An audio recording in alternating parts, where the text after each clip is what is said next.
दोस्तों, welcome to my channel MY technical classes.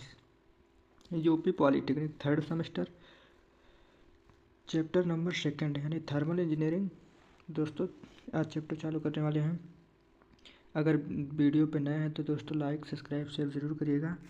अगर आप लोग को पीडीएफ चाहिए तो दोस्तों हमारा टेलीग्राम चैनल ज़रूर ज्वाइन करिएगा। इंजीनियर मनीष कुमार यदुवंशी, डिस्क्रिप्शन में इसका लिंक ऊपर दे देंगे। आज का हम लोग का अगला क्वेश्चन है, फर्स्ट क्वेश्चन है अभी। आदर्श गैस किसे कहते हैं? यानी आदर्श गैस वह गैस होती है जो किसी ऊष्मागतिकी परिकर्म के अधीन अपनी अवस्था परिवर्तन नहीं करती है। यह गैसीय प्रायोगिक रूप से जो होता है संभव नहीं होती है। उदाहरण के लिए जैसे वायु, ऑक्सीजन आदि। क्वेश्चन नंबर 2, चार्ल्स का नियम क्या होता है? इस नियम के अनुसार जो होता है नियत दाब पर किसी गैस का तापमान दाब एक दूसरे के समानुपाती होता है। जैसे बी प्रोपोर्शनल टू टी होता है। बहुत इंपॉर्टेंट क्वेश्चन है दोस्तों। रेगनाल्ड का नियम क्या होता है? इस नियम के अनुसार जो होता है किसी आदर्श गैस का तापमान 1 डिग्री सेंटीग्रेड बदलने पर उसका आयतन में होने वाले परिवर्तन 0 डिग्री सेल्सियस उसके आयतन को 1/1 टू 273वां हिस्सा होता है। अगला क्वेश्चन नंबर, ओगडेट का नियम क्या होता है? समय, दाब व ताप पर किसी आदर्श गैस के आयतन में अणुओं की संख्या समान होती है।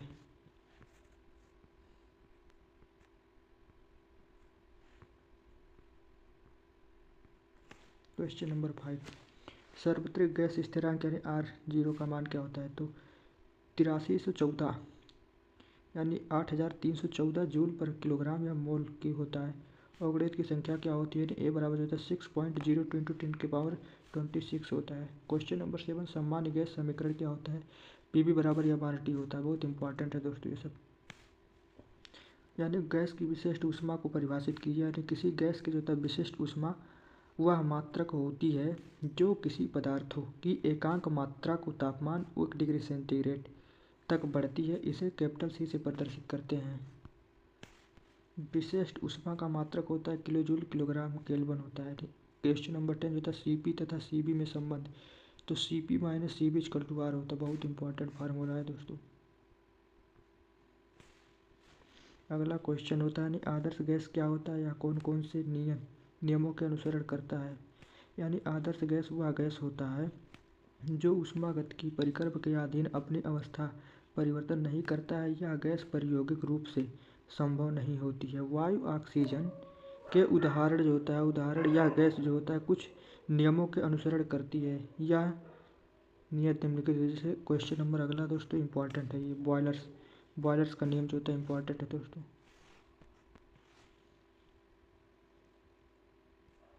बॉयलर्स लॉ क्या होता है? इस नियम के अनुसार किसी गैस के जो होता है निश्चित द्रव्यमान तथा नियत तापमान पर जो होता है गैस का आयतन गैस के दाब के व्युत्क्रम अनुपाती होता है। बी प्रोपोर्शनल टू 1/T होता है। बी प्रोपोर्शनल टू 1/B यानी पीबी बराबर सी कांस्टेंट होता है। अवस्था 1 और अवस्था 2 के दौरान जो होता है P one equal to P1 equal to P2 B2 यानी P1 अपान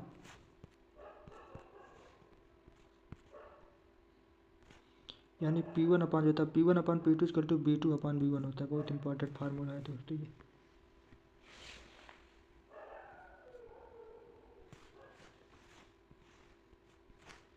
चार्ल्स का नियम क्या होता है? चार्ल्स लॉ क्या होता है? इस नियम के अनुसार जो होता है नियत दाब पर किसी गैस का तापमान दाब एक दूसरे के समानुपाती होता है।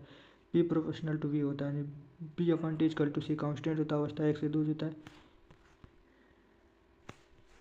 यानी जो होता है B1 अपान जो होता है T1 equal to B2 upon T2 होता है।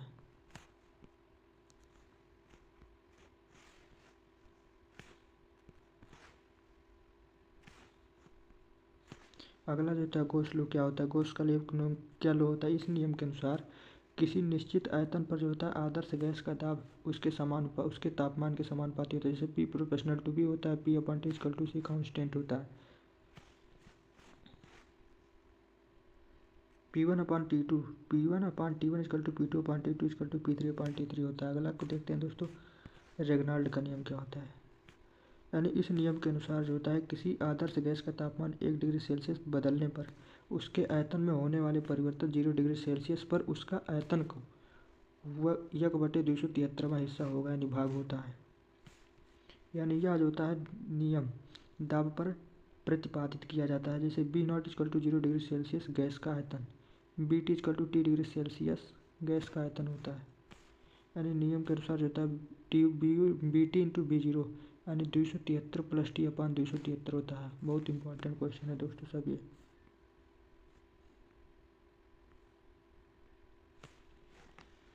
यानी सामान्य गैस समीकरण यानी PV बराबर जो होता है mRT को प्रतिपादित कीजिए। यानी सामान्य गैस जो होता है जनरल गैस इक्वेशन क्या होता है, यानी यह बॉयलर योम चार्ल्स के नियम के संयुक्त रूप से इस समीकरण के द्वारा हम किसी गैस के दाब, तापमान, योम आयतन में संबंधित ज्ञात करते हैं। यानी PV डायग्राम होता है ये दोस्तों। ये जो होता है स्थिर यानी स्थिर ताप परिक्रम होता है, TC होता है। ये जो होता है स्थिर दाब परिक्रम होता है दोस्तों। डायग्राम बना लीजिएगा दोस्तों आप लोग।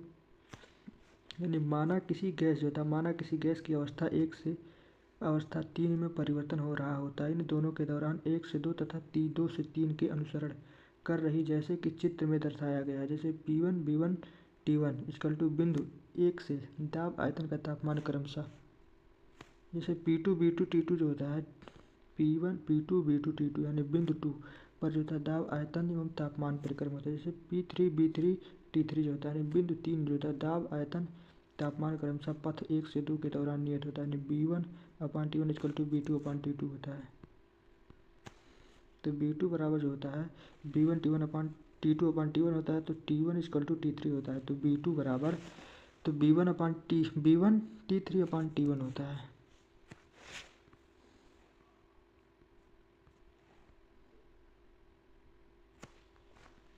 यानी गैस की जो है विशिष्ट ऊष्मा से आप क्या समझते हैं तथा PP and CP and CB में संबंध क्या होता है। गैस का विशिष्ट ऊष्मा क्या होता है, स्पेसिफिक हीट एंड गैस होता है। किसी गैस का जो है विशिष्ट ऊष्मा वह मात्रक होती है जो किसी पदार्थों की एकांक मात्रा का तापमान 1 डिग्री सेंटीग्रेड बढ़ाती है।